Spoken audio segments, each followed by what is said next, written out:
High friends, welcome to Sam's kitchen. Tiffin सिरीजची तिसरी recipe share करत आहोत. ती आहे मस्तपैकी एक healthy guilt free pink sauce pasta. तर आता तुम्ही म्हणाल की गिल्ट फ्री आणि पास्ता हे असं कसं आहे ना शक्य आहे, आणि पास्ता म्हटल्यावर तर जंक फूड आहे. पण आपण जो पास्ता केलेला आहे तो एकदम आहे ना हेल्दी वेने केलेला आहे. तुम्ही पूर्ण व्हिडिओ नक्की बघा, म्हणजे तुम्हाला लक्षात येईल. फ्रेंड्स, पिंक सॉस पास्ता हे नाव ऐकल्यावर ना तुम्हाला टेन्शन आलं असेल. आता पास्ता म्हणल्यावर मैद्याचा असणार, त्यानंतर पिंक कलर असणार म्हटल्यावर नक्कीच फूड कलर वापरला असेल की नाही, म्हणजे टोटली अनहेल्दी आपण आपल्या मुलांच्या टिफिनमध्ये द्यायचं, हा प्रश्न नक्कीच पडेल तुम्हाला. पण मॉम्स प्लीज डोंट वरी, आपण जो आज पास्ता करणार आहोत ते 100% हेल्दी करणार आहोत. आता इकडे आहे ना एका पातेल्यात पाणी उकळून घ्यायचं आहे. त्यातनं थोडंसं मीठ आणि तेल आपण टाकून घ्यायचं आणि त्यात आपण पास्ता टाकायचा. आपला हा जो पास्ता आहे तो व्हीटचा आहे, म्हणजे गव्हाचा आहे, एकदम हेल्दी आहे. आता अर्धा पास्ता म्हणजे 50% शिजला की त्यात आपण यांना स्वीटकॉर्न किंवा बेबीकॉर्न, तुमच्याकडे काय जे अवेलेबल असेल ते तुम्ही यांना त्याच्यात टाकून घ्या आणि उरलेलं 50% शिजवून घ्यायचं, म्हणजे एकत्रच आपला पास्ता आणि स्वीटकॉर्न शिजून जातं.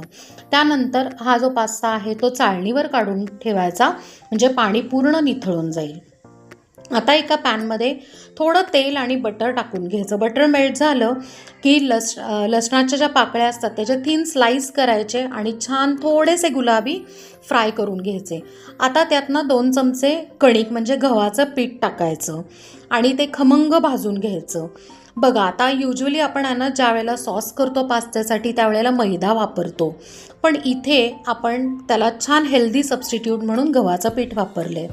त्यानंतर काय करायचं आहे की एका हातात स्पॅच्युला घ्यायचा आणि एका हातात 1 ग्लास दूध घ्यायचं आणि दूध टाकताना एका साईडनी कंटिन्यू हलवायचं, म्हणजे काय होतं की त्याचे लम्स गुठळ्या फॉर्म होत नाहीत. छानपैकी सगळं मिक्स करून झालं की त्यात 2 चमचे मेयोनीज आणि बिटाची पेस्ट टाकायची. तुम्हाला जेवढा कलर हलका गुलाबी किंवा डार्क हवा असेल त्या पद्धतीने तुम्ही टाकू शकता.